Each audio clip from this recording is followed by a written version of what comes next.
दरम्यान वीकेंड असल्यानं आंबोली धबधब्यावरती मोठ्या प्रमाणात पर्यटकांची गर्दी पाहायला मिळते। महाराष्ट्र, गोवा, कर्नाटक या राज्यांमधून हजारो पर्यटक हे आंबोलीमध्ये येत असतात। याचा परिणाम आज ट्रॅफिकवर सुद्धा झाल्याचं पाहायला मिळालं। सुमारे 4 किलोमीटर पर्यंत वाहनांच्या लांबच लांब रांगा लागल्या होत्या। सावंतवाडी, बेळगाव, कोल्हापूर महामार्गावर सध्या या वाहतूक कोंडीचा सामना या पर्यटकांना सुद्धा करण्यात आला।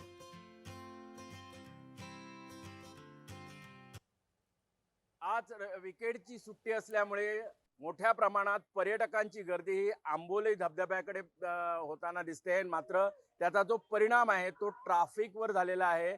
मी आता मुख्य धबधब्यापासून जवळजवळ 4 किलोमीटरवर आहे आणि 4 किलोमीटर च्या ज्या रांगा आहेत त्या मोठ्या प्रमाणात लागलेल्या आहेत।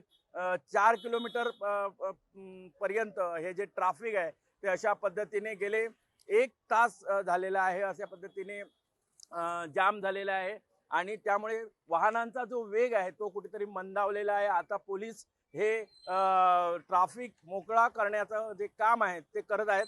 मात्र आज मोठ्या प्रमाणात जी मुख्य धबधबा जो आहे आंबोलीचा त्याकडे मोठ्या प्रमाणात पर्यटकांची गर्दी झाल्यामुळे हे जे ट्रॅफिकचा प्रश्न आहे तो निर्माण झाला आहे। सातत्याने इथे ह्या पर्यटन जो आंबोली धबधबा आहे तिथे मोठ्या प्रमाणात ट्रॅफिकचा प्रश्न निर्माण होतो आणि पोलिसांना मात्र ही जी कसरत आहे ती करावी लागते। मात्र आता पाहिलं तर दृश्यामध्ये तुम्ही बघू शकता 4 किलोमीटरच्या रांगा आहेत त्या लांबच लांब रांगा ह्या ट्रॅफिकच्या दिसत आहेत। सुरेश कौलगेकर, जय महाराष्ट्र, आंबोली, सिंधुदुर्ग।